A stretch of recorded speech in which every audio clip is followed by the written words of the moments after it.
Gelas kristal bergetar di tanganku ketika tepuk tangan tiba-tiba pecah terlalu dekat dari belakang. Lampu aula terasa menyilaukan, napasku terhenti, dan kulit leherku merinding tanpa alasan yang jelas. Di antara tawa yang terlalu keras, aku merasa sendirian, terlalu terbuka, terlalu terlihat, dan sama sekali tidak siap. Ada seseorang di ruangan itu yang tidak seharusnya berada di sana. Kehadirannya menekan dadaku, seolah ia memegang kendali atas sesuatu yang belum kuingat, tapi sudah kutakuti. Senyum-senyum beredar, namun tak satu pun terasa aman. Kepercayaan runtuh tanpa suara. Aku berhenti bergerak. Mendengarkan. Sebuah detail kecil, cara langkah itu berhenti tepat di belakangku, membuat waktu terasa membeku. Dan saat itu, aku tahu ejekan itu bukan sekadar kata-kata. Henning menilon segalanya. Jantungku berdetak terlalu keras. Katakutan merayap pelan menetap. Pernahkah kamu merasakan firasat yang datang tanpa peringatan, tepat sebelum hidupmu berubah? Lampu gantung di aula itu berayun sedikit, nyaris tak terlihat, seperti ada yang baru saja menyentuh udara dengan kasar. Di telingaku, suara sendok yang jatuh terdengar terlalu nyaring, sebuah denting kecil yang membuat seluruh tubuhku menegang. Dan ketika aku menoleh, aku melihatnya. Bukan sebagai kejutan. Lebih seperti kepastian yang selama ini kutolak. Ruang pertunangan adikku dipenuhi benda-benda yang sengaja dibuat manis. Rangkaian bunga putih, kain tule yang bergelombang di belakang pelaminan kecil, papan ucapan selamat yang ditulis rapi dengan huruf emas. Aroma bunga bercampur dengan wangi teh melati dan makanan prasmanan yang masih hangat. Musik lembut mengalun dari pengeras suara, lagu yang seharusnya membuat orang merasa pulang. Aku berdiri di dekat meja minuman, memegang gelas air putih yang dinginnya menempel di jari. Di sekelilingku, orang-orang tertawa dengan wajah yang terang. Tawa yang bertahan lama, tawa yang tidak memikirkan apapun selain momen ini. Ibuku mondar-mandir dengan kebaya hijau zamrud, memastikan kain selendang di pundak tidak miring. Bibi-bibi sibuk membahas cincin dan foto prewedding. Kakakku memotret segala hal, seperti kalau dia berhenti, waktu akan melaju tanpa izin. Aku mencoba mengingatkan diri, ini bukan tempat untuk pikiran gelap. Ini hari bahagia. Ini untuk adikku, untuk keluarga. Tapi ada sesuatu di dalam diriku yang menolak percaya bahwa kebahagiaan bisa berdiri begitu saja tanpa bayangan di bawahnya. Aku melihat pintu masuk aula yang terbuka setengah. Petugas penerima tamu tersenyum, membungkuk ringan, menyebut nama-nama dengan ramah. Lalu sosok itu melewati garis bunga di pintu, seperti seseorang yang sudah hafal jalannya. Jasnya rapi, rambutnya disisir tenang, langkahnya tidak terburu-buru. Ia tidak menoleh ke kiri kanan, tidak terlihat mencari siapapun. Seolah dia tahu persis di mana aku berada. Aku menelan ludah. Tenggorokanku kering, padahal aku baru minum. Kamu nggak apa-apa? Suara sepupuku datang dari samping, ringan, tidak curiga. Aku tersenyum tipis. Cuma japek. Kapek. Kata itu nyaman karena bisa menjadi alasan untuk semuanya. Wajah yang memucat, tangan yang gemetar, mata yang terus mencari sudut-sudut ruangan.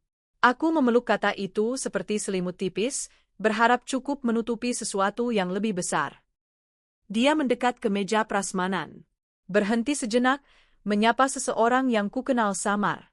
Ada gerakan kecil di rahangnya, kebiasaan lama yang dulu sering kulihat saat dia sedang menyusun sesuatu dalam pikirannya. Aku pernah mengira itu tanda gugup.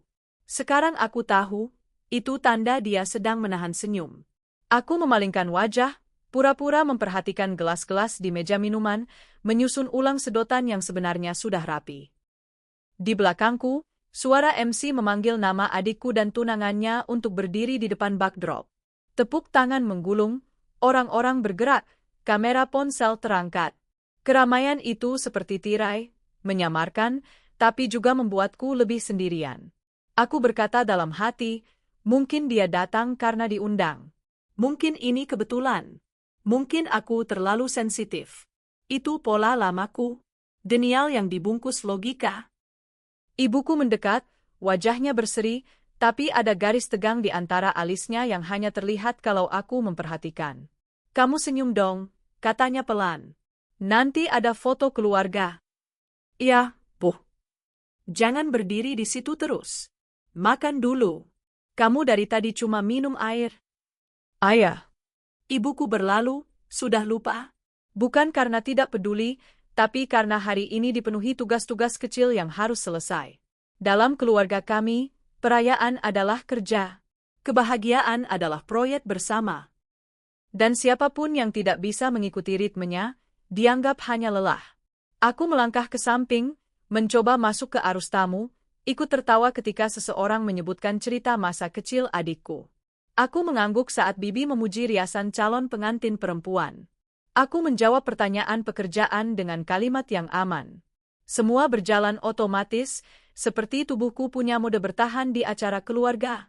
Tapi mataku terus memantul ke arah dia, meski aku tidak ingin. Dia berdiri tidak jauh dari pelaminan kecil, berbicara dengan seorang pria yang sepertinya teman lama.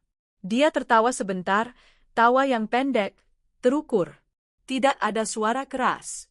Tidak ada gestur berlebihan. Justru ketenangannya yang membuatku waspada. Dulu, ketenangan itu yang membuat orang percaya padanya. Ia selalu terlihat paling rasional, paling dewasa, paling baik. Dan aku, di sebelahnya, selalu tampak terlalu emosional. Itu sebabnya ketika semuanya runtuh, orang lebih mudah percaya pada versinya. Aku merasakan telapak tanganku mulai lembab. Aku mengusapnya pada kain dress, lalu menyesal karena kainnya mahal dan mudah meninggalkan bekas. Aku mengambil napas panjang, menahan, lalu melepas perlahan. Suara musik terdengar lebih jauh, seperti ada lapisan kaca di antara aku dan ruangan. Ketika aku berusaha fokus pada wajah adikku yang bahagia, tiba-tiba sebuah ingatan muncul tanpa izin. Ruang tamu lama kami, senja yang membeku di jendela, suara pintu yang ditutup pelan, dan kalimatnya yang datar. Kamu selalu melebih-lebihkan. Kalimat itu dulu terdengar seperti koreksi. Sekarang terdengar seperti pisau. Aku tersentak kecil, kembali ke aula. Di depan, adikku menerima cincin, tangan mereka saling menggenggam. Sorot lampu kamera membuat kulit mereka terlihat lebih bercahaya. Semua orang memotret, menahan napas, seolah momen ini bisa rusak kalau terlalu keras. Aku seharusnya ikut bahagia. Aku ingin ikut bahagia. Tetapi ada bagian dalam diriku yang terus menghitung. Jarak antara aku dan pintu keluar, posisi orang-orang, siapa yang melihat siapa. Aku bergerak mendekati meja kue, mengambil potongan kecil hanya agar terlihat normal. Saat aku menusukkan garpu plastik ke lapisan krim, aku merasa seseorang berdiri di belakangku, tidak menyentuh, tidak dekat, tapi cukup untuk mengubah suhu di udara.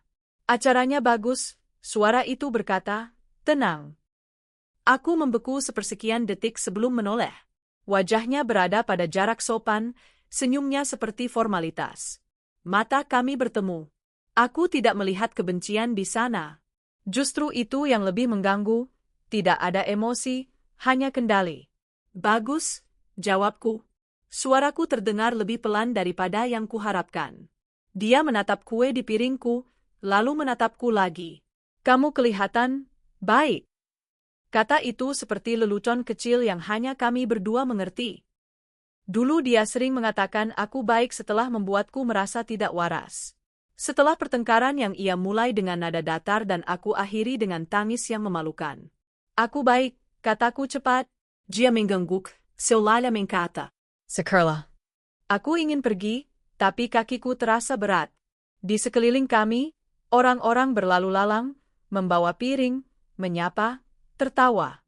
Kami seperti adegan kecil yang terselip di antara perayaan besar, cukup tersembunyi untuk tidak diperhatikan. Aku cuma datang sebentar, katanya lagi, masih dengan suara yang tidak pernah meninggi. Keluargamu menggandeng. Aku memaksa tersenyum. Ja. Dia mencondongkan kepala sedikit, seolah sedang menilai sesuatu di wajahku. Kamu masih gampang tegang. Aku menahan napas. Tidak ada alasan untuk kalimat itu keluar selain untuk menguji. Untuk melihat reaksiku. Untuk memastikan tombol-tombol lama di dalam diriku masih bisa ditekan. Di belakang kami, sepupuku memanggil. Mbak, ayo foto. Aku memanfaatkan itu seperti pintu darurat. Ayah, sebentar. Lalu aku melangkah pergi tanpa menunggu responsnya. Saat aku berdiri di barisan foto keluarga, aku menempelkan senyum di wajah seperti menempel plester pada luka yang belum dibersihkan. Bahu-bahu saling merapat, orang-orang sibuk mengatur posisi, memperbaiki rambut. Aku berada di sisi ibu, mendengar ibuku berbisik, senyum yang manis, ya. Aku menatap kamera. Flash menyala. Aku tersenyum. Di sudut mataku, aku melihat dia berdiri jauh, tidak ikut foto, tetapi cukup dekat untuk membuatku sadar, dia memilih posisi itu. Sudut yang bisa melihatku tanpa terlihat mengintai. Sudut yang membuatku terasa diawasi, tapi sulit untuk kubuktikan. Setelah foto, aku menjauh ke area yang sedikit lebih sepi, dekat lorong menuju toilet. Di sana suara musik meredup, hanya tersisa gema tawa dan langkah sepatu. Aku menyandarkan punggung pada dinding sebentar, mencoba mengatur napas. Aku menggenggam ponsel, membuka layar hanya untuk merasa punya sesuatu di tangan. Kepalaku dipenuhi pertanyaan yang tidak punya tempat untuk ditanyakan. Kenapa dia datang? Kenapa sekarang? Kenapa aku merasa seperti kembali ke masa ketika rumah sendiri terasa seperti ruang sidang, dan aku selalu terdakwa?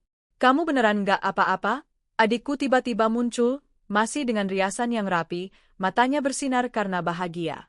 Aku terkejut, lalu berusaha terlihat normal. Aku baik. Kamu cantik banget. Adikku tertawa kecil. Makasih. Tapi kamu pucat. Habis kurang tidur. Adikku menatapku sebentar lebih lama. Dia datang, ya? Suaranya pelan, hampir terseret oleh suara dari aula. Aku merasa dada mengencang. Jadi adikku juga tahu. Atau setidaknya, adikku melihat sesuatu. Aku lihat, jawabku, setenang mungkin. Adikku menggila napas. Aku nggak mau hari ini rusak. Aku juga. Adikku menggenggam tanganku cepat, hangat. Kalau dia mulai macam-macam, bilang aku. Aku mengangguk. Tapi dalam hati, aku tahu ancaman paling berbahaya dari orang seperti dia bukan yang terlihat macam-macam. Justru yang halus, yang bisa dibungkus sebagai candaan, sebagai perhatian, sebagai sopan santun. Adikku kembali ke aula. Aku tinggal di lorong itu, merasakan dinding dingin di belakangku. Aku menatap ke arah keramaian, memaksa diriku masuk lagi. Aku tidak boleh membuat masalah. Aku tidak boleh tampak panik. Aku harus bertahan sampai acara selesai. Aku berjalan kembali, melewati meja souvenir, melewati photobooth dengan lampu ring yang menyilaukan. Di tengah langkah, aku mendengar tawa kecil, bukan tawa ramai, melainkan tawa yang disimpan untuk satu orang. Lalu sebuah suara laki-laki, pelan, seperti komentar sambil lalu, meluncur di antara riuh dan musik.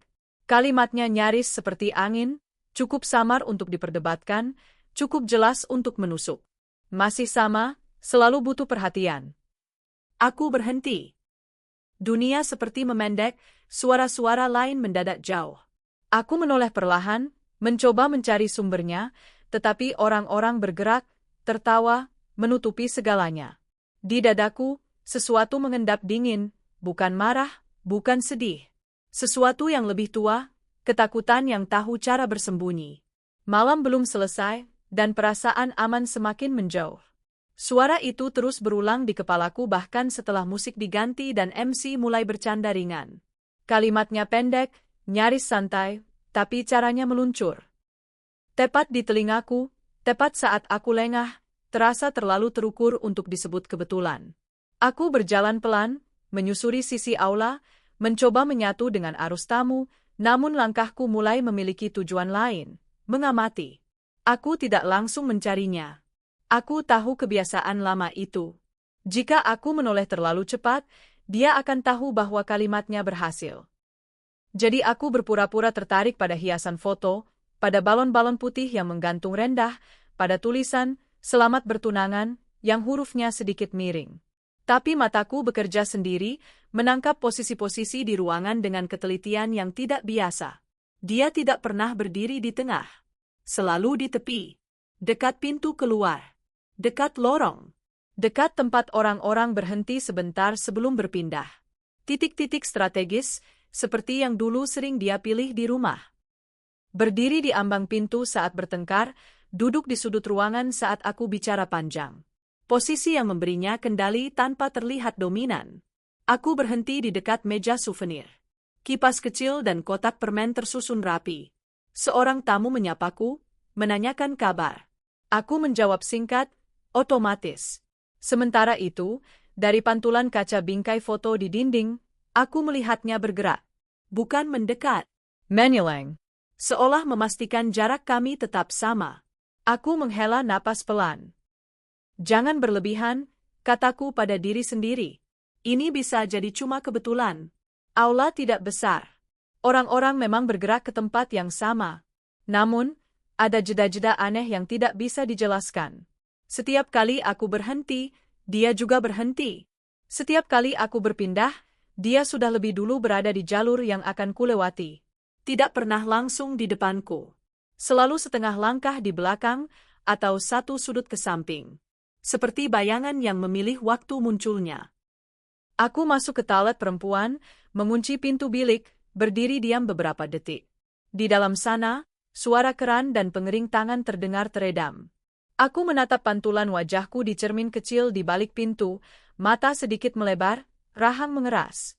Aku mencuci tangan lebih lama dari perlu, membiarkan air dingin menenangkan jari-jari yang gemetar. Kilas balik datang tanpa izin. Dapur lama. Malam hujan. Dia berdiri bersandar di kulkas, berkata dengan nada datar, "Kamu lihat masalah di mana-mana." Aku ingat bagaimana aku meragukan diri sendiri setelah itu, bagaimana aku berhenti mempercayai insting karena selalu dianggap berlebihan. Aku mematikan keran. Sunyi sejenak. Lalu aku keluar. Di luar, aula terasa lebih terang, lebih bising. Aku kembali ke keramaian, mencoba mencari wajah-wajah yang kukenal sebagai jangkar. Sepupuku, kakakku, siapa saja yang bisa membuatku merasa tidak sendirian. Aku berdiri dekat kelompok keluarga, mendengarkan percakapan tentang rencana resepsi, tentang gedung dan catering. "Kamu kelihatan tegang," kata kakakku sambil menyerahkan segelas es teh. "Banyak orang," jawabku. "Ya namanya juga acara keluarga," katanya sambil tertawa kecil. "Santai ayah." Santai. Kata itu sering muncul saat perasaanku mulai tidak sinkron dengan sekitar. Aku mengangguk, menyesap minuman. Esnya beradu dengan gelas, suaranya tajam. Aku menahan diri untuk tidak menoleh. Beberapa menit berlalu. Tidak ada apa-apa. Musik menggalun. Orang-orang tertawa. Aku mulai merasa mungkin aku memang membesar-besarkan. Mungkin kehadirannya hanya memicu luka lama yang belum sembuh. Lalu, dari arah belakangku, suara lain muncul. Bukan miliknya kali ini, tapi seorang tamu pria yang tertawa kecil, berkata pada temannya, "Kasihan juga ya, kelihatannya belum move on." Kalimat itu melayang, tidak ditujukan padaku secara langsung. Tapi matanya melirik sebentar ke arahku sebelum kembali ke gelasnya. Aku membeku. Ada jeda sepersekian detik di mana aku mencoba menyusun logika. Apakah ini tentangku? Atau hanya perasaan yang mencari pola? Aku menoleh pelan. Di kejauhan, aku melihat dia. Tidak menatapku. Tidak bereaksi. Tapi senyumnya, sangat tipis, muncul lalu hilang, seperti refleks yang tidak sengaja terlihat. Tekanan di dadaku meningkat. Ini bukan lagi satu suara. Ini gema. Seolah kalimat pertamanya memicu sesuatu yang lain, sesuatu yang bergerak melalui orang-orang yang tidak sadar mereka sedang menjadi perpanjangan tangannya. Aku mendekati ibuku, menurunkan suara. "Bu, kamu lihat dia?" Ibuku menggila napas. "Sudah, jangan dipikirkan. Dia cuma tamu." "Tapi, ini hari adikmu," potong ibu, lembut tapi tegas. "Jangan cari masalah." Aku mengangguk, lagi-lagi. Validasi yang kucari tidak datang. Bukan karena mereka tidak peduli, tapi karena mereka memilih damai. Dan kedamaian seringkali dibayar dengan penyangkalan. Aku mundur perlahan, menjauh dari pusat keramaian. Kepalaku terasa berat. Setiap suara kecil kini terdengar seperti pesan tersembunyi. Tawa terdengar terlalu lama. Bisikan terasa terlalu dekat. Aku mulai meragukan semua orang, termasuk diriku sendiri. Apakah aku benar-benar mendengar ejekan itu? Atau aku hanya menghubungkan titik-titik yang tidak ada? Aku berdiri di dekat jendela aula. Di luar, langit sudah gelap. Lampu taman menyala kekuningan. Pantulan wajahku di kaca bercampur dengan pantulan lampu, membuat ekspresiku tampak asing. Aku menyentuh kaca, dinginnya menembus kulit. "Kamu sendirian?" Suara perempuan terdengar di sampingku. Aku menoleh.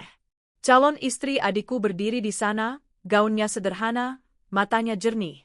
Dia tersenyum kecil. "Ayah," jawabku. Dia menatap ke arah aula, lalu kembali padaku. "Aku dengar-dengar, mantanmu datang." Aku menegang. "Siapa bilang?" Dia menggangka bau. "Orang-orang suka bicara? Apa yang mereka bilang?" Dia ragu sebentar, lalu berkata pelan, "Katanya kamu masih sensitif." Kata itu jatuh seperti batu kecil, tapi meninggalkan riak panjang. Aku menarik napas. "Kamu percaya?" Dia menggeleng. "Aku cuma mau bilang, hati-hati." "Hati-hati apa?" Dia tidak langsung menjawab. Matanya bergerak, memastikan tidak ada orang terlalu dekat. Dia kelihatan terlalu tenang. Kalimat itu sederhana, tapi datang dari seseorang yang hampir tidak mengenalnya. Seseorang yang tidak punya sejarah denganku. Dan justru karena itu, kata-katanya terasa lebih berat. "Terima kasih," kataku. Dia mengangguk, lalu kembali ke aula, meninggalkanku dengan pikiran yang semakin kusut. Peringatan itu samar, tidak spesifik, tapi cukup untuk menyalakan sesuatu di dalam diriku. Insting lama yang selama ini kupendam karena dianggap tidak rasional. Aku mulai mengingat detail-detail kecil. Cara dia menatap sekeliling sebelum bicara, bagaimana ejekannya selalu disampaikan seolah komentar umum, bagaimana orang lain mulai mengulanginya dengan kata-kata berbeda. Ini bukan serangan langsung. Ini pengaturan persepsi. Aku menoleh ke aula lagi. Dia kini berdiri dekat meja minuman. Tatapan kami bertemu, singkat. Dia mengangkat alis sedikit, hampir tak terlihat, seperti isyarat bahwa dia tahu aku mulai memahami. Di dadaku, ketakutan berubah bentuk. Bukan lagi kabur. Bukan lagi sekadar trauma lama. Ada pola. Ada maksud. Ejekan itu bukan cuma untuk melukai. Itu kode. Itu cara untuk menandai, untuk menguji batas, untuk memastikan aku masih bisa digoyahkan. Aku menelan ludah. Di tengah musik dan tawa, aku berdiri diam, menyadari satu hal dengan kejernihan yang menakutkan. Semua ini disengaja. Kecurigaan tidak lagi berputar-putar tanpa arah. Ia mengerucut, menjadi ketakutan yang tahu kemana harus menatap. Ada saatnya suara di sebuah ruangan menjadi terlalu banyak, lalu tiba-tiba semuanya runtuh menjadi sunyi di dalam kepala. Aku mengalaminya ketika musik masih berjalan, orang-orang masih tertawa, tapi aku tidak lagi benar-benar mendengar apapun. Yang tersisa hanya detak jantungku sendiri, cepat, tidak teratur, seperti mencoba keluar dari dada. Aku berdiri terlalu lama di tempat yang sama. Aku baru sadar ketika kakiku mulai pegal dan seseorang menabrak sikutku tanpa sengaja. Aku meminta maaf, refleks, lalu melangkah menjauh. Tenggengku gemetar tipis. Aku menyelipkannya ke belakang punggung, berharap tak ada yang melihat. Pikiranku terpecah dua. Satu bagian terus berkata, "Kamu membayangkan ini. Kamu membawa luka lama ke ruangan yang salah." Bagian lain, yang lebih sunyi tapi lebih keras, menghitung ulang semua yang terjadi malam ini. Posisi tubuhnya, waktu ejekannya, cara orang lain mulai meniru kalimat yang sama dengan nada berbeda. Aku merasa seperti berdiri di lantai kaca yang mulai retak, belum pecah, tapi cukup jelas. Tapi cukup jelas untuk membuatku takut bergerak. Aku mencari udara. Lorong menuju halaman belakang lebih sepi. Lampu di sana lebih redup, cahaya kuningnya jatuh miring di lantai keramik. Aku berdiri di dekat pintu kaca, membuka sedikit, membiarkan udara malam menyentuh wajahku. Angin membawa bau tanah basah dan asap rokok dari luar pagar. Aku menutup mata beberapa detik. Kilas balik datang lagi, lebih tajam kali ini. Bukan satu adegan, tapi potongan-potongan kecil. Dia memeriksa ponselku dengan dalih bercanda, dia mengoreksi caraku bercerita di depan orang lain, Dia tertawa pelan ketika aku menangis dan berkata aku terlalu sensitif. Semua terlihat sepele saat itu. Semua terasa wajar.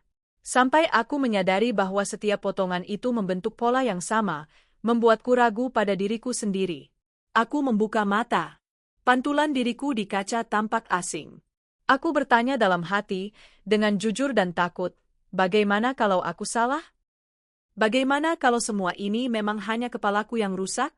Langkah kaki terdengar mendekat dari dalam aula. Aku menegang. Tapi yang muncul adalah kakakku. Wajahnya terlihat lelah, senyumnya tertahan. "Kamu ngapain di sini?" tanyanya. "Cari angin." Kamu kelihatan pukit. Aku mengangkat bahu. Ramai. Kakakku berdiri di sampingku, ikut melihat keluar. "Dia nggak ngapa-ngapain, kan?" Pertanyaan itu sederhana, tapi nadanya mengandung sesuatu yang lain, harapan agar jawabanku juga sederhana. Aku menimbang. Jika aku bilang iya, aku akan terdengar paranoid. Jika aku bilang tidak, aku berbohong pada diri sendiri. "Belum," kataku akhirnya. Kakakku mengangguk, seperti itu sudah cukup. Bagus. Jangan dipancing. Dipancing. Kata itu mengandung asumsi bahwa aku punya kendali penuh. Bahwa aku bisa memilih untuk tidak bereaksi. Aku tidak menjelaskan bahwa justru itulah masalahnya. Aku tidak tahu apa reaksi yang sedang dia tunggu. Kakakku kembali ke aula. Aku sendirian lagi. Saat aku masuk kembali, suasana terasa berubah, atau mungkin hanya aku yang berubah. Aku lebih peka. Terlalu peka. Aku menangkap bisikan yang mungkin tidak ditujukan padaku, tawa yang mungkin tidak tentangku. Aku mulai mencurigai semua orang. Bahkan tatapan netral terasa seperti penilaian. Aku melewati sekelompok tamu yang sedang berbicara pelan. Salah satu dari mereka berhenti bicara ketika aku lewat. Mungkin hanya kebetulan. Tapi aku merasakan tusukan kecil di dada. Aku menoleh cepat, tapi mereka sudah kembali berbincang. Aku melihatnya lagi. Dia kini duduk, bukan berdiri. Di kursi dekat dinding, punggungnya tegak, tangan terlipat santai. Posisi itu memberinya pandangan luas ke seluruh ruangan. Tatapannya tidak fokus padaku, tapi aku tahu, aku merasakannya, bahwa aku ada dalam jangkauan pandangnya. Aku mendekati ibuku sekali lagi, lebih putus asa dari sebelumnya. "Bu, aku beneran gak nyaman." Ibu ke menatapku, ragu. Kamu mau pulang? Pertanyaan itu membuat tenggorokanku mengencang. Pulang berarti menyerah. Pulang berarti membiarkan dia memenangkan malam ini tanpa perlu berbuat apa-apa lagi. "Nanti," kataku pelan. Ibuku mengangguk, tapi wajahnya menunjukkan kebingungan. Aku melihat jarak kecil terbentuk di antara kami, bukan karena dia tidak peduli, tapi karena dia tidak tahu bagaimana harus percaya tanpa bukti. Dan aku tidak punya bukti. Hanya perasaan. Hanya pola di kepalaku. Aku berjalan ke meja minuman lagi, kali ini sengaja memilih jalur yang berbeda. Saat aku menuang air, tanganku bergetar cukup kuat hingga beberapa tetes tumpah. Aku mengusapnya cepat dengan tisu. Masih gugup, suara itu datang dari samping, terlalu dekat. Aku tidak menoleh langsung. "Biasa." "Kamu selalu bilang begitu," katanya, nada suaranya datar. Padahal kelihatan. Aku akhirnya menoleh. Wajahnya tenang, hampir ramah. Tidak ada saksi di dekat kami. Semua orang sibuk sendiri. "Kamu mau apa?" tanyaku, suaraku lebih rendah dari biasanya. Dia tersenyum tipis. "Aku cuma khawatir." Aku tertawa pendek, tanpa humor. "Khawatir itu bukan keahlianmu." Dia tidak tersinggung. Justru sebaliknya. "Kamu masih ingat caraku?" Kalimat itu seperti kunci yang diputar di pintu lama. Dadaku tersesak. Aku ingin pergi, tapi kakiku terasa terpaku. Kamu kelihatan rapuh, lanjutnya. "Aku harap kamu nggak bikin cerita." Aku menatapnya tajam. "Cerita apa?" Dia menggengkam bau. "Seperti dulu." Ada jeda. Di jeda itu, aku menyadari sesuatu yang membuat kulitku dingin. Dia tidak menyangkal apapun. Dia tidak berkata aku salah paham. Dia hanya memperingatkan. Aku menjauh tanpa berkata apa-apa. Di belakangku, Aku tidak mendengar langkahnya mengikuti. Itu lebih menakutkan. Aku berjalan cepat menuju toilet lagi, kali ini hampir berlari. Di dalam bilik, aku menutup pintu dan bersandar, napasku pendek-pendek. Aku menekan telapak tangan ke dada, mencoba meredam detak jantung. Aku berbisik pada diri sendiri, tenang, fokus. Ini cuma kata-kata.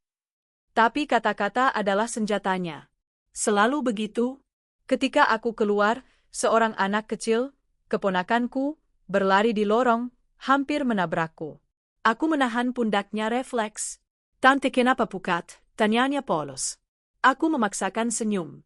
Tante kapek. Anak itu mengangguk, lalu berlari lagi. Kepolosannya terasa seperti kontras yang menyakitkan. Dunia bisa tetap polos sementara aku tenggelam dalam permainan orang dewasa yang kotor. Aku kembali ke aula. Musik berganti lagu yang lebih ceria. Orang-orang mulai lebih santai. Tapi aku tidak.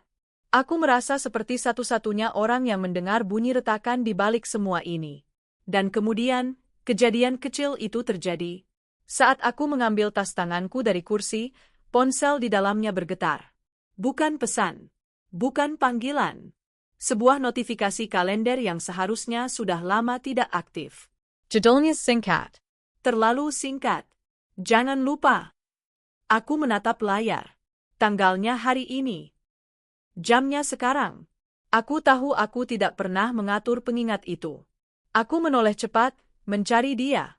Dia berdiri di seberang ruangan, menatap ke arah lain.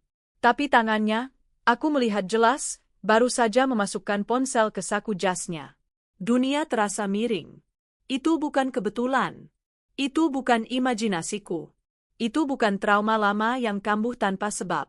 Ada sesuatu yang sedang dia jalankan. Sesuatu yang melibatkan lebih dari sekadar kata-kata. Aku menutup layar ponsel, jari-jariku dingin. Di dalam diriku, ketakutan akhirnya berhenti berputar. Ia mengeras. Menjadi kesadaran pahit bahwa aku tidak hanya diingatkan, aku sedang dipermainkan. Dan pada titik itu, aku tahu, aku tidak bisa terus pura-pura bertahan tanpa arah. Ketakutan ini menuntut pilihan. Bertahan, atau mulai melawan. Aku berhenti bergerak. Bukan karena tubuhku tidak bisa, tapi karena naluriku berkata setiap langkah ceroboh akan terlihat. Aku merasakan perubahan di dalam diriku. Sesuatu yang menutup rapat emosi, seperti pintu besi yang ditarik perlahan. Jika aku masih ingin selamat melewati malam ini, aku tidak bisa lagi bereaksi. Aku harus mengamati. Aku menyimpan ponsel di tas tanpa menghapus notifikasi itu. Biarlah tetap ada. Bukti kecil, meski samar. Aku menarik napas panjang, mengatur wajahku kembali netral. Musik masih mengalun, lampu masih terang, orang-orang masih tertawa. Dunia luar tidak berubah. Yang berubah hanya caraku berada di dalamnya. Aku mulai menghitung. Bukan angka, tapi jarak. Antara aku dan pintu keluar. Antara aku dan ibuku. Antara aku dan dia. Aku mencatat di kepala, bukan dengan kata-kata, tapi dengan sensasi, di mana dadaku terasa lebih ringan, di mana tenggorokanku menegang. Titik-titik itu membentuk peta kasar tentang tempat yang aman dan yang harus dihindari. Dia bergerak pelan, seperti tidak ingin menarik perhatian. Setiap perpindahannya masuk akal jika dilihat sepintas. Ke meja minuman karena haus. Ke sudut ruangan karena ingin berbincang. Ke dekat pintu karena udara panas. Semua alasan wajar. Tapi jika digabungkan, jalurnya membentuk lingkaran yang selalu memotong jalurku. Aku tidak membuktikannya dengan logika, tubuhku yang tahu lebih dulu. Aku duduk sebentar di kursi dekat dinding, berpura-pura lelah. Dari sana, aku bisa melihat sebagian besar ruangan tanpa terlihat terlalu waspada. Aku menunduk, seolah memeriksa pesan, padahal aku mengamati pantulan di layar gelap ponsel. Wajah-wajah bergerak seperti bayangan. Di antara mereka, sosoknya mudah dikenali, bukan karena mencolok, tapi karena terlalu tenang. Seseorang menyapaku. Aku menjawab singkat. Seseorang lain tertawa dan menepuk bahuku. Aku tersenyum, mengangguk. Semua responku menjadi hemat, seperti aku sedang menghemat baterai. Emosiku tahan di dalam, ditekan agar tidak bocor lewat mata atau suara. Kilas balik datang lagi, tapi kali ini aku tidak menolaknya. Aku mengamatinya seperti aku mengamati ruangan. Ingatan tentang bagaimana dia dulu selalu tahu kapan aku lelah, kapan aku ragu, kapan aku paling mudah dipengaruhi. Bagaimana dia menggunakan itu bukan dengan teriakan, tapi dengan ketepatan waktu. Seperti sekarang. Aku sadar motifnya mulai terlihat. Ini bukan tentang aku menangis atau panik di depan orang-orang. Ini tentang menguji sejauh mana dia masih punya akses. Sejauh mana dia masih bisa mengatur napasku, fokusku, posisiku di mata orang lain. Jika aku bereaksi berlebihan, aku terlihat tidak stabil. Jika aku diam, dia tahu dia masih berkuasa. Aku memilih diam. Ibuku lewat di depanku, membawa piring kosong. "Kamu belum makan?" tanyanya. "Nanti," jawabku. "Jangan lupa pulang bareng." Aku mengangguk. Pulang bareng berarti aman, setidaknya di perjalanan. Aku mencatat itu sebagai satu titik perlindungan. Seorang sepupu duduk di sebelahku. "Seru ya," katanya, menatap Aula. Ayah, kataku. Dia terdiam sebentar, lalu berkata pelan, "Tadi ada yang nanya-nanya kamu." Aku menoleh sedikit. "Siapa?" "Laki-laki itu, yang pakai jas abu-abu." Aku menahan reaksi. "Nanya apa?" "Cuma bilang kamu kelihatan beda." Kayak kapek. Aku tersenyum tipis. "Banyak kerja?" Sepupuku mengangguk, menerima jawaban itu tanpa curiga. Tapi di kepalaku, satu catatan ditambahkan, dia menyebar kesan lebih dulu. Bukan cerita besar. Hanya kesan kecil. Kapek. Sensitive. Berbeda. Cukup untuk menanamkan keraguan jika nanti aku bicara. Ruang aman semakin menyempit. Bukan secara fisik, tapi sosial. Setiap orang yang disentuhnya, dengan pertanyaan ringan, komentar netral, menjadi perpanjangan dari jaring yang tak terlihat. Aku tidak bisa menuduh. Aku tidak bisa menjelaskan. Aku hanya bisa bertahan. Aku berdiri lagi, berpindah ke dekat meja makanan. Lampu di sana lebih terang. Orang-orang lebih banyak. Aku memilih tempat di mana kehadiranku terlindungi oleh keramaian.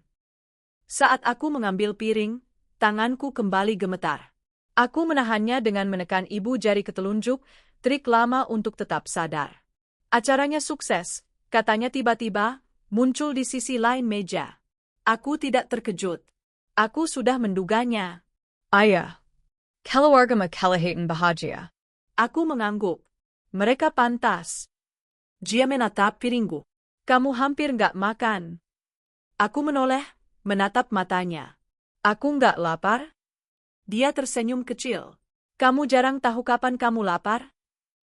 Kalimat itu dulu terdengar intim.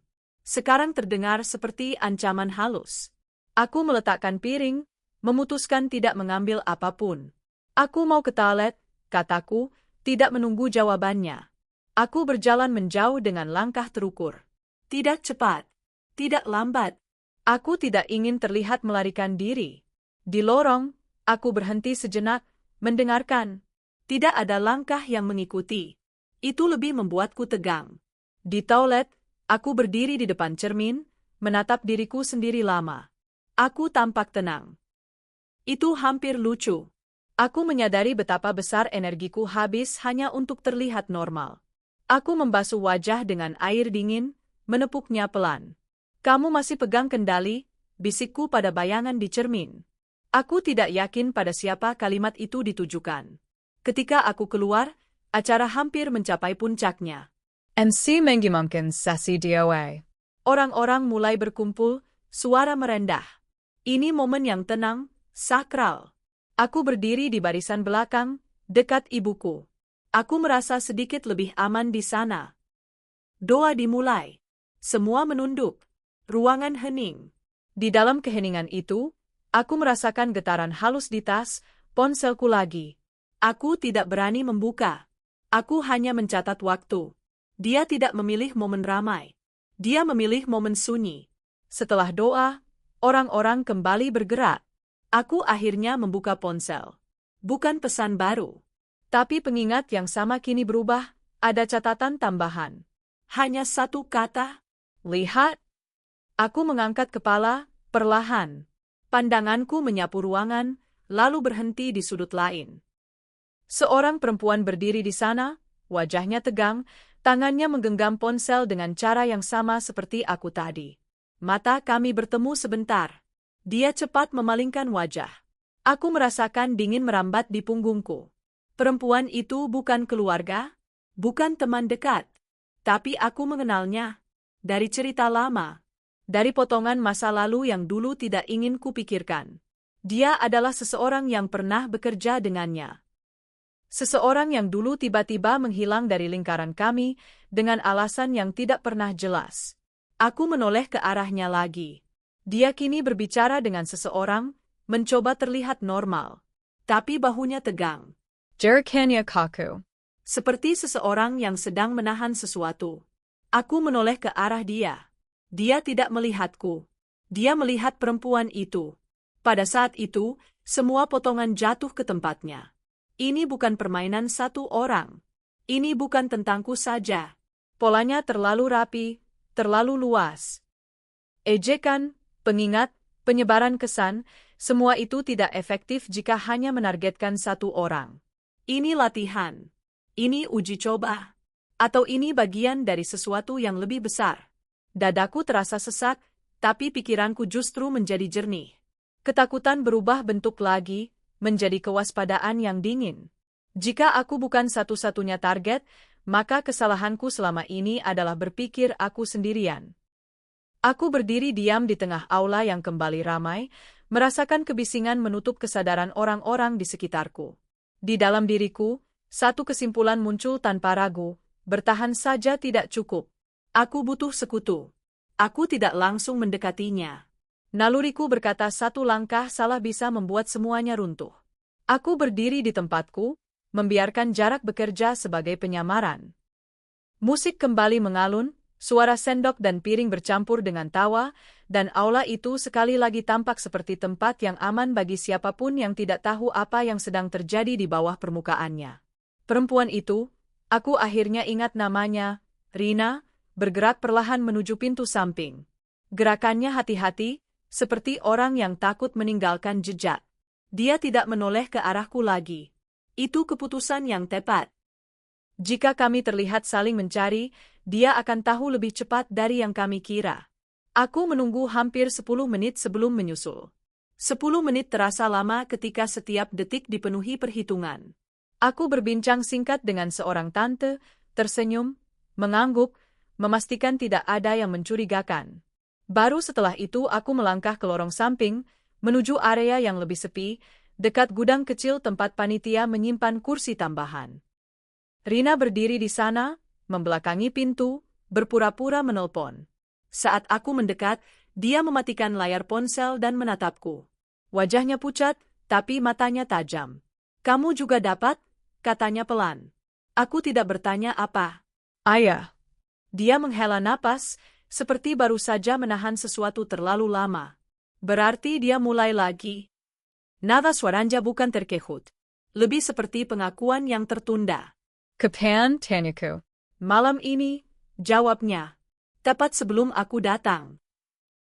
Kami berdiri bersebelahan, tidak saling menatap. Dua orang asing yang kebetulan berdiri di lorong sempit, jika dilihat orang lain. Itu lebih aman. Apa yang dia lakukan? Tanyaku lagi. Rina Menilon Luda. Pesan-pesan lama. Penjenggat. Hal-hal yang seharusnya sudah mati. Aku mengangguk. Itu cocok dengan yang kualami. Polanya consistent. Kamu percaya aku? Tanyanya tiba-tiba. Pertanyaan itu membuat dadaku mengencang. Kepercayaan adalah mata uang paling mahal di ruangan ini. Aku percaya ada sesuatu yang salah, kataku jujur. Dia menerima jawaban itu. Aku juga. Kami terdiam sejenak. Dikeyawan, Amici tertawa, mengomentari suasana. Kontrasnya Teresa Kijam. Rina mulai bicara lagi, lebih terstruktur. Dia melakukan ini dulu. Helen. Selalu mulai dengan kata-kata yang bisa disangkal. Lalu orang lain ikut mengulang. Aku menoleh sedikit, menatapnya. Kenapa kamu diam? Dia tersenyum pahit. Karena waktu aku bicara, aku terlihat gila. Kalimat itu menghantamku lebih keras dari yang kuduga. Itu bukan cerita baru. Itu cermin. Aku menyimpan beberapa hal, lanjutnya. Email lama. Catatan waktu. Tidak lengkap. Tapi cukup menunjukkan pola. Di mana? Di laptop rumah. Aku tidak membawanya. Aku berpikir cepat. Waktu menipis. Acara hampir selesai. Dia akan mencari kami jika kami terlalu lama menghilang. Kita tidak bisa bicara lama, kataku. Aku tahu. Kami menyusun rencana sederhana, hampir primitif. Tidak ada strategi besar. Hanya kesepakatan dasar, jangan sendirian.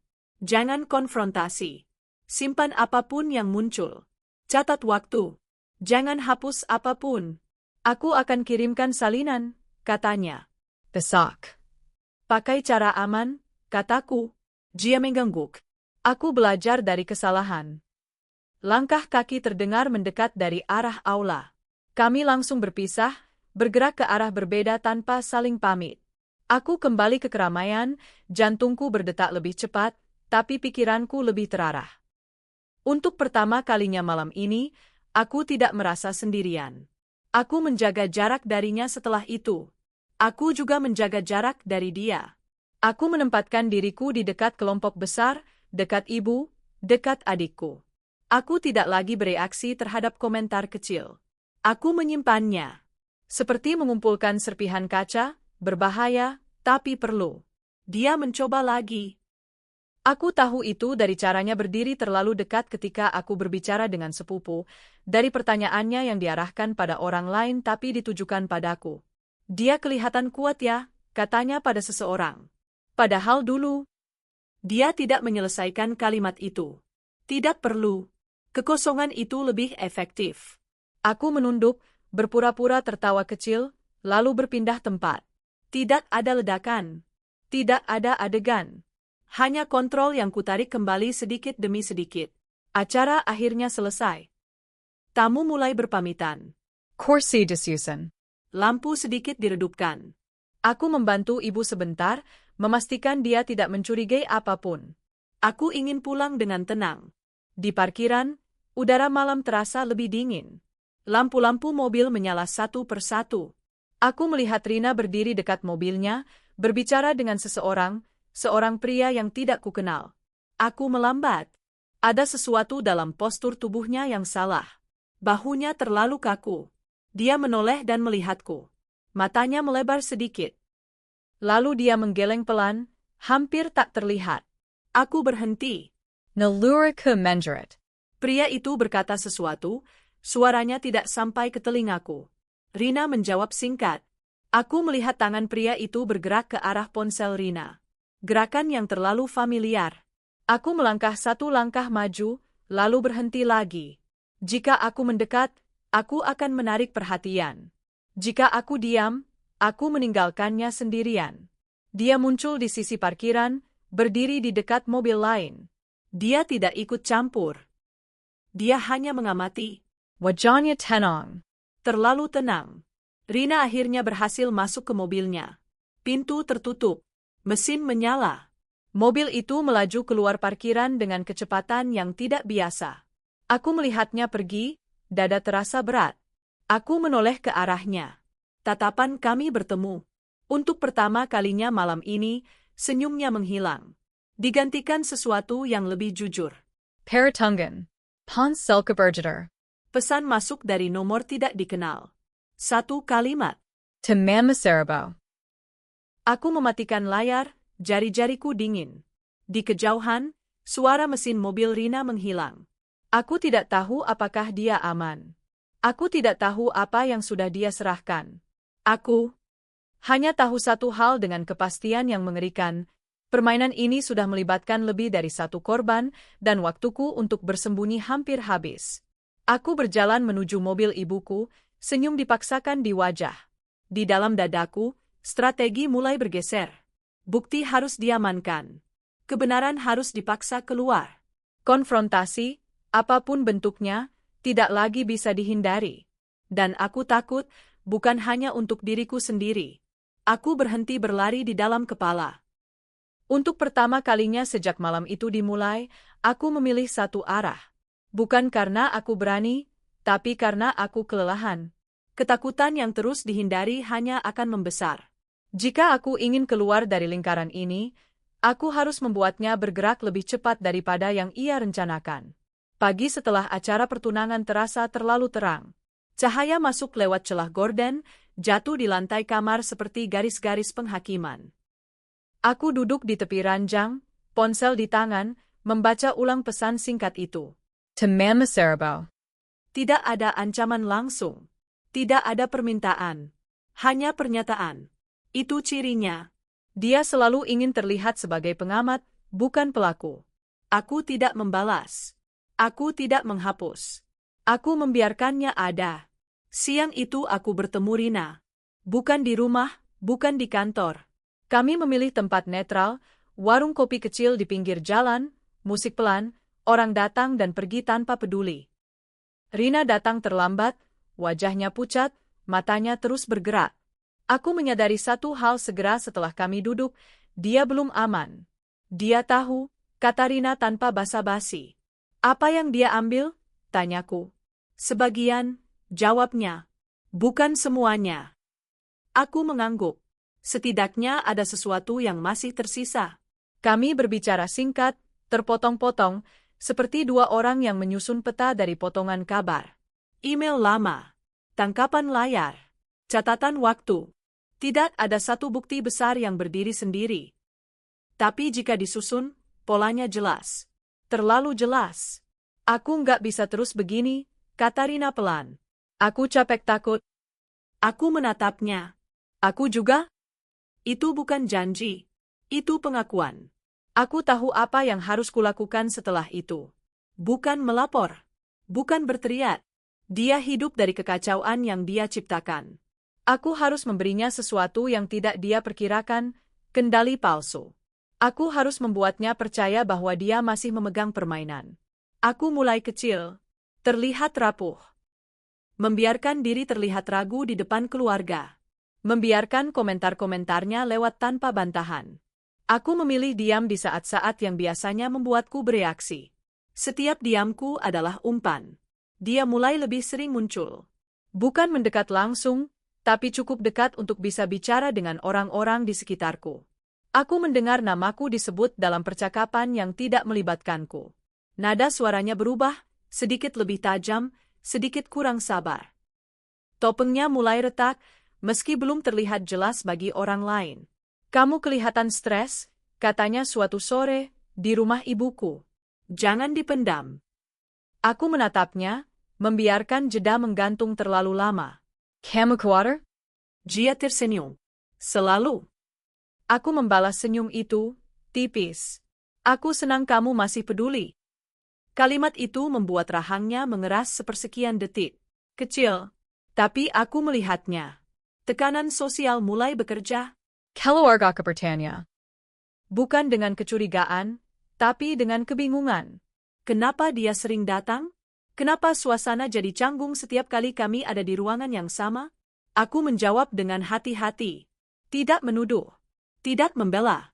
Membiarkan pertanyaan tumbuh sendiri. Dia mulai kehilangan kesabarannya. Pesan-pesan datang lebih sering. Tidak mengancam, tapi menekan. Mengingatkan masa lalu. Mengaburkan batas. Aku menyimpannya semua. Aku mencatat waktu, nada, pilihan kata. Aku menjadi arsip hidup atas perilakunya sendiri. Di satu titik, dia membuat kesalahan kecil. Dia menyebut detail yang hanya bisa diketahui jika dia mengakses sesuatu yang seharusnya tidak dia sentuh. Dia menyadarinya terlambat. Matanya bergerak cepat, mencari reaksiku. Aku pura-pura tidak mendengar. Malam-malamku diisi dilema yang tidak pernah sederhana. Jika aku mendorong terlalu jauh, aku membahayakan Rina. Jika aku mundur, aku membiarkannya menang. Setiap keputusan terasa seperti memilih siapa yang akan terluka lebih dulu. Aku mulai memancingnya ke ruang publik yang lebih terang. Acara keluarga kecil. Makan malam bersama. Tempat-tempat di mana dia harus menjaga citra. Di sana, aku menyebutkan hal-hal yang mengganggunya, bukan tuduhan, tapi fakta netral yang memancing koreksi. Kamu ingat email itu? Tanyaku suatu kali, di depan orang lain. Email apa? Itu yang ingin dia tanyakan, tapi tidak bisa? Dia tersenyum kaku. Yang mana? Aku mengangkat bahu. Lepek? Orang lain tertawa. Dia tidak. Aku bisa merasakan amarahnya mulai naik, terkunci di balik kontrol yang rapuh. Itu berbahaya. Tapi itu juga tanda. Topeng tidak pernah retak tanpa tekanan. Suatu malam, setelah semua orang pulang, dia mengirim pesan panjang. Tidak seperti biasanya. Kalimatnya lebih emosional, lebih defensif. Dia menyebut hina. Itu kesalahan fatal. Dia tidak seharusnya mengakui tahu sejauh itu. Aku membaca pesan itu berkali-kali, jantungku berdetak tenang dengan cara yang aneh. Ini dia. Selanya. Aku tidak langsung bergerak. Aku menunggu.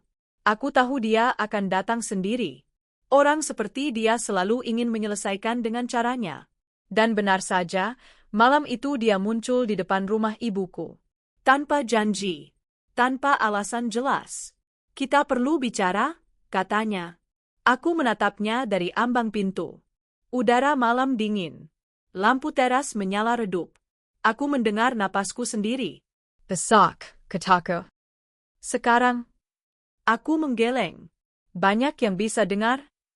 Itu menghentikannya. Dia menoleh ke sekeliling, rahangnya mengeras lagi.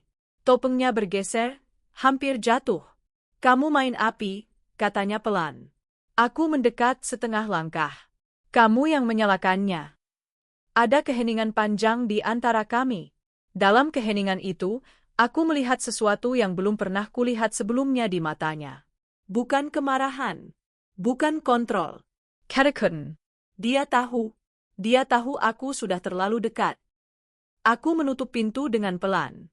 Bukan sebagai penolakan, tapi sebagai pernyataan.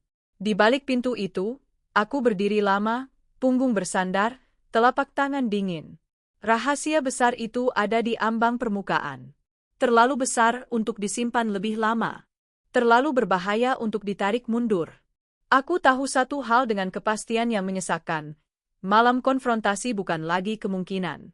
Ia sedang mendekat. Dan ketika itu terjadi, tidak semua orang akan keluar dengan utuh. Malam itu hujan turun tanpa suara keras, seperti sengaja menahan diri. Aku berdiri di ruang tamu rumah ibuku dengan lampu setengah mati, mendengarkan detik jam dinding yang terasa terlalu jelas. Ponselku di tangan. Bukti-bukti tersimpan rapi, bukan sebagai senjata, tapi sebagai beban. Jika aku melangkah satu langkah lagi, tidak ada jalan pulang ke ketidaktahuan. Dia datang tepat waktu. Tidak lebih awal, tidak terlambat. Ketukan di pintu pelan, sopan, hampir akrab. Ibuku sudah tidur. Rumah itu sunyi, seperti sengaja disiapkan untuk percakapan yang tidak boleh terdengar orang lain. Aku membuka pintu. Dia berdiri di teras, wajahnya tenang, pakaian rapi. Tidak ada tanda ancaman. Justru itu yang paling berbahaya. Kita bicara sekarang, katanya. Aku mengangguk dan mempersilakannya masuk. Pintu kututup perlahan. Kunci tidak kupasang. Jika ini berakhir buruk, aku tidak ingin terlihat seperti menyekap. Detail-detail kecil seperti itu kini terasa penting. Kami duduk berhadapan. Jarak aman. Meja rendah di antara kami kosong, seolah menunggu sesuatu diletakkan di sana. Aku memperhatikan tangannya. Stable. Tidak gemetar. Aku memperhatikan napasku sendiri. Sedikit terlalu cepat. Kamu kelihatan capek, katanya. Aku belajar dari yang terbaik, jawabku. Sudut bibirnya bergerak, bukan senyum. Lebih seperti refleks lama yang lupa disembunyikan. Kamu selalu pintar memilih kata. Aku mengeluarkan ponsel dan meletakkannya di meja. Layarnya menyala, menampilkan satu pesan, satu waktu, satu detail yang tidak bisa dia jelaskan tanpa membuka lebih banyak pintu. Berhenti, katanya cepat, terlalu cepat. Aku tidak bergerak. Aku hanya menatapnya. Dalam diam itu, aku melihat perubahan kecil di wajahnya. Otot rahang menegang. Matanya bergerak, mencari celah. Kamu salah paham, katanya. Nada suaranya tetap tenang, Tapi ada sesuatu yang retak di bawahnya. Kalimat favoritemu, jawabku. Aku menggeser ponsel sedikit, cukup untuk memperlihatkan catatan waktu lain. Email. Tangkapan layar. Potongan-potongan kecil yang jika dilihat terpisah bisa disangkal, tapi jika disatukan, membentuk cerita yang tidak lagi bisa dihindari. Kamu menghubungi orang-orang, kataku. Bukan cuma aku.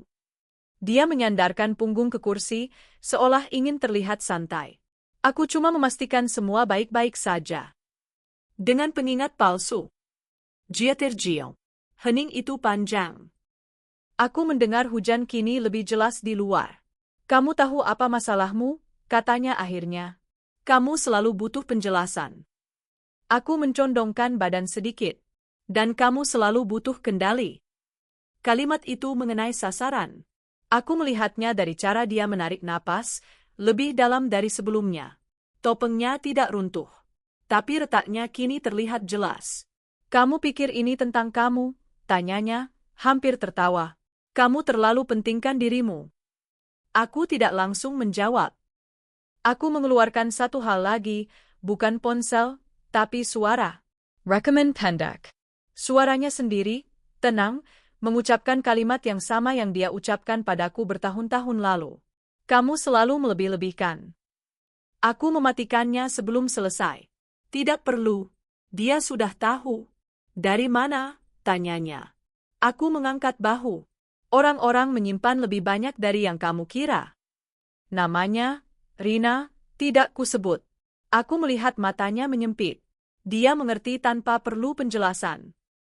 Untuk pertama kalinya malam itu, kendali berpindah. Tidak sepenuhnya, tapi cukup untuk membuatnya tidak nyaman. Kamu mau apa? Tanyanya.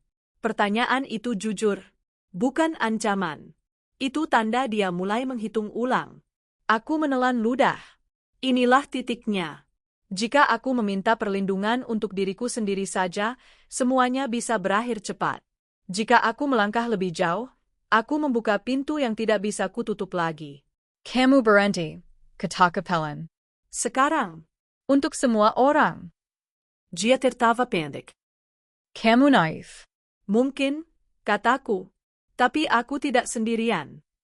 Dia bangkit setengah berdiri, lalu duduk lagi. Tangannya mengepal, lalu terbuka. Kamu mau menghancurkan semua ini?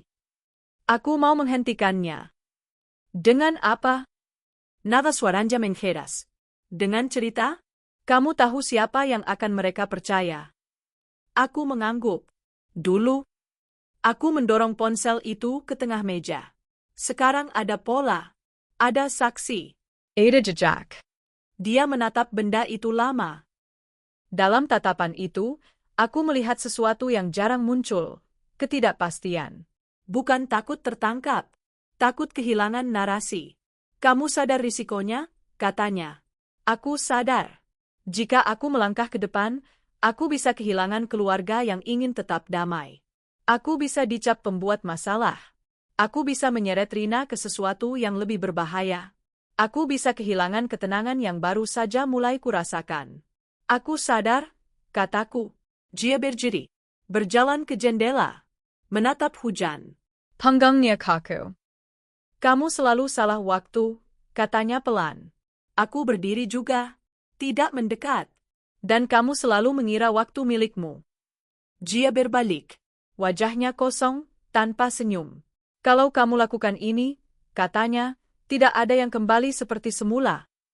Aku menatapnya. Aku tidak ingin kembali. Keheningan jatuh berat di antara kami. Jam dinding berdetak. Hujan tidak berhenti. Di rumah yang sama, di ruang yang sama, kami berdiri dengan dua masa depan yang saling meniadakan. Dia mengambil jaketnya. Pikirkan lagi. Aku sudah. Dia berhenti di pintu. Menoleh sekali. Kamu yakin mau menekan itu? Aku melihat ke ponsel di meja. Tombol kirim. Satu gerakan kecil yang akan mengubah segalanya. Aku menarik napas panjang.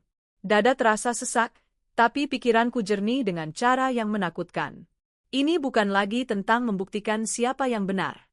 Ini tentang menghentikan lingkaran yang sudah memakan terlalu banyak orang. Tanggengku terangkat. Keputusan terakhir ada di ujung jariku. Dan setelah badai ini, apapun yang terjadi, aku tahu akan ada harga yang harus dibayar. Pagi datang tanpa suara besar. Tidak ada ledakan, tidak ada pengumuman. Hanya cahaya tipis yang merayap masuk lewat jendela, menyentuh lantai dengan hati-hati, seolah dunia tahu aku belum siap disentuh terlalu keras. Aku duduk lama di tepi ranjang, menunggu tubuhku menyusul kenyataan yang sudah lebih dulu tiba. Keputusan itu sudah diambil. Tombol itu sudah ditekan. Dan anehnya, yang kurasakan pertama bukan lega, melainkan hampa. Seperti setelah suara keras berhenti, telinga masih berdenging, mencari sesuatu untuk didengar. Hari-hari berikutnya berjalan pelan, tapi berat. Ada percakapan yang tidak bisa dihindari, ada tatapan yang berubah, ada keheningan baru di antara orang-orang yang dulu terasa dekat. Beberapa menjauh tanpa kata. Beberapa mendekat dengan hati-hati, seolah aku benda rapuh yang bisa retak jika disentuh sembarangan. Ibuku tidak banyak bertanya. Dia hanya duduk di sampingku suatu sore, menyodorkan secangkir teh hangat. "Kamu kurus," katanya. Aku mengangguk. Aku makan. Dia tidak memaksa. Itu caranya mencintai, diam, tapi hadir. Nama dia tidak lagi kusebut. Tidak di rumah, tidak di kepalaku. Tapi bayangannya masih muncul di sela-sela hal biasa, saat ponsel bergetar, saat seseorang tertawa dengan nada tertentu, saat aku ragu sebelum bicara. Aku belajar mengenali itu bukan sebagai tanda bahaya, tapi sisa luka. Luka tidak selalu berdarah. Kadang hanya membuat kita melangkah lebih pelan. Rina mengirim pesan singkat beberapa hari kemudian. Aku aman. 2 kata yang terasa lebih berat dari seluruh percakapan kami sebelumnya. Kami bertemu sekali, di tempat yang terang, ramai. Dia tampak lebih tua, tapi juga lebih utuh. Kami tidak membahas detail. Tidak perlu. Ada hal-hal yang cukup diakui dengan saling menatap dan mengangguk. Keadilan datang, tapi tidak seperti yang sering diceritakan. Tidak rapi. Tidak memberi kepuasan penuh. Ada konsekuensi yang nyata, ada jarak yang dipasang, ada pintu-pintu yang ditutup. Tapi tidak semua orang percaya. Tidak semua orang mengerti. Dan itu harus kuterima sebagai bagian dari harga. Aku berhenti menjelaskan diriku kepada mereka yang sudah memutuskan versi ceritanya sendiri. Itu keputusan kecil, tapi melelahkan pada awalnya. Setiap kali aku menahan keinginan untuk membela diri, dadaku terasa sesak. Tapi perlahan, aku belajar. Tidak semua keheningan adalah kekalahan. Aku kembali ke rutinitas sederhana. Bangun pagi, menyiram tanaman, berjalan sebentar sebelum matahari terlalu tinggi. Aku memperhatikan hal-hal kecil yang dulu terlewat karena pikiranku selalu sibuk menjaga diri. Suara burung di atap tetangga. Bau tanah setelah hujan. Detik-detik ketika tidak ada yang menuntut apapun dariku. Ada hari-hari ketika ingatan datang tiba-tiba, tanpa undangan. Suranya. Karanya mengikapkan namaku. Aku tidak lagi melawannya. Aku membiarkannya lewat, seperti awan gelap yang tidak harus diikuti hujan. Aku bernapas, menunggu, dan mengingatkan diri, aku tidak lagi di sana. Suatu malam, adikku datang berkunjung. Kami duduk di ruang tamu, lampu redup. Dia bercerita tentang rencana pernikahan, tentang hal-hal kecil yang membuatnya cemas. Aku mendengarkan, benar-benar mendengarkan. Di tengah ceritanya, dia berhenti dan menatapku. Aku bangga sama kamu, katanya. Aku terdiam. Kata itu masuk pelan, tapi menetap. Kenapa? Karena kamu memilih susah sekarang daripada diam selamanya. Aku menunduk, menahan sesuatu yang naik ke tenggorokan. Aku nggak yakin aku kuat. Dia tersenyum kecil. Kuat itu bukan nggak takut. Kami duduk dalam diam setelah itu. Diam yang tidak canggung. Diam yang hangat. Kepercayaan, aku belajar, tidak kembali sekaligus. Ia dibangun dari keputusan-keputusan kecil, mengatakan tidak saat perlu, mengatakan iya saat benar-benar ingin. Memilih siapa yang boleh masuk ke ruang paling dalam, dan siapa yang cukup tinggal di ambang. Aku mulai menulis lagi. Bukan untuk dipublikasikan. Hanya untuk diriku sendiri. Kata-kata tentang hal-hal yang dulu tidak bisa kuucapkan. Tentang kemarahan yang tertahan, tentang rasa bersalah yang bukan milikku. Setiap kalimat seperti menarik serpihan kecil dari dalam dada, membersihkannya, lalu meletakkannya di tempat yang aman. Ada malam-malam ketika aku masih terbangun tiba-tiba, jantung berdebar, merasa seolah sesuatu akan terjadi. Tapi kini aku tahu caranya kembali. Aku duduk, menyalakan lampu kecil, memegang benda-benda di sekitarku. Mea, Kursi. Jendela. bukti bahwa aku di sini. Sekarang. Suatu sore, aku melewati aula tempat acara itu dulu diadakan. Pintu terbuka, orang-orang keluar masuk, tertawa. Aku berhenti sejenak, berdiri di seberang jalan. Tidak ada rasa takut yang datang. Hanya ingatan, datar, seperti foto lama yang warnanya sudah pudar. Aku tidak masuk. Aku juga tidak pergi terburu-buru. Aku berdiri sampai lampu lalu lintas berubah, lalu melangkah pergi. Itu sudah cukup. Hidupku tidak kembali seperti sebelum semua ini. Dan aku tidak ingin. Ada bagian dari diriku yang hilang, kepolosan, mungkin. Tapi ada juga yang tumbuh, kejelasan. Keberanian yang tidak keras, tapi konsisten. Di pagi yang tenang, aku duduk di teras, secangkir kopi di tangan. Udara bersih. Langit biasa saja. Tidak ada firasat buruk. Tidak ada suara yang harus kucurigai. Untuk pertama kalinya dalam waktu lama, keheningan tidak terasa mengancam. Ia terasa seperti ruang. Ruang untuk bernapas. Ruang untuk memilih. Ruang untuk hidup tanpa terus-menerus menoleh ke belakang. Aku menyesap kopi itu perlahan, merasakan hangatnya turun ke dada. Dan di dalam sunyi yang damai itu, aku tahu, cerita ini tidak berakhir dengan kemenangan besar atau penjahat yang runtuh dramatis. Ia berakhir dengan sesuatu yang lebih jarang, kesempatan untuk melanjutkan hidup dengan mata terbuka dan hati yang akhirnya tidak lagi dikendalikan oleh ketakutan.